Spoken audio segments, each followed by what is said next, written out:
النهارده طريقة المحشي. بسم الله الرحمن الرحيم. انا بجهز حاجتي كلها قبل ما ابتدي.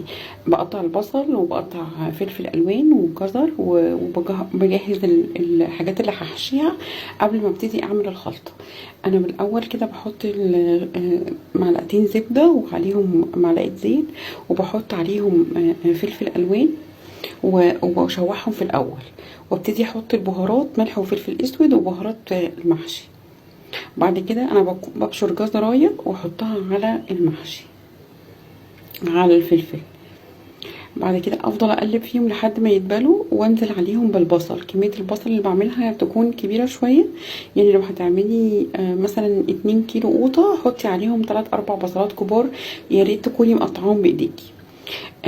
وبعد كده بنزل عليهم بصلصة متسبكة او طماطم مسلوقة وسايباها تتسبك خالص لوحدها من غير اي زيوت ولا حاجة، بسيبها تقصر لحد ما تتقل.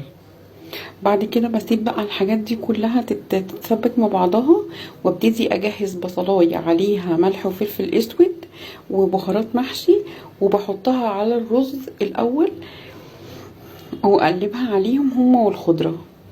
الخضرة على ال2 كيلو صلصة بحط عليهم من كل حاجة 2 شبت، 2 بقدونس، 2 كزبرة، وبقطعهم كويس جدا، وعليهم بقى رز وايه لحد ما يتبالوا مع الرز والرز ياخد ريحتهم. انا ببقى شايله الكرنب وسلقاه ومقطعاه وشايلاه في الفريزر. قبل ما تيجي تستعمليه اغلي ميه وحطيه فيها، نزليه فيها لمده ثواني بس كده، وبعد كده نشيليه. كده بيطلع معاكي كانك لسه جايباه دلوقتي حالا. الناس اللي كانت بتشتكي من الكرنب اللي بيتشال في الفريزر بيطلع مجلد. دي طريقة بقى لف الورق العنب للناس البنوتات اللي لسه مش عارفين يلفوه ازاي. انا ساعات بحط كده كام ورقة جنبي واروح بالمعلقة حاطة الرز والف كله مرة واحدة. وده الكرنب، ده البصل بروح مقشره البصلايه وشايله من فوق ومن العنقود من فوق ومن تحت، وشقها كده شقه واحده لحد جوه. وبسلقهم في ميه لمده بس 10 دقايق كده، وبعدين بطفي عليها.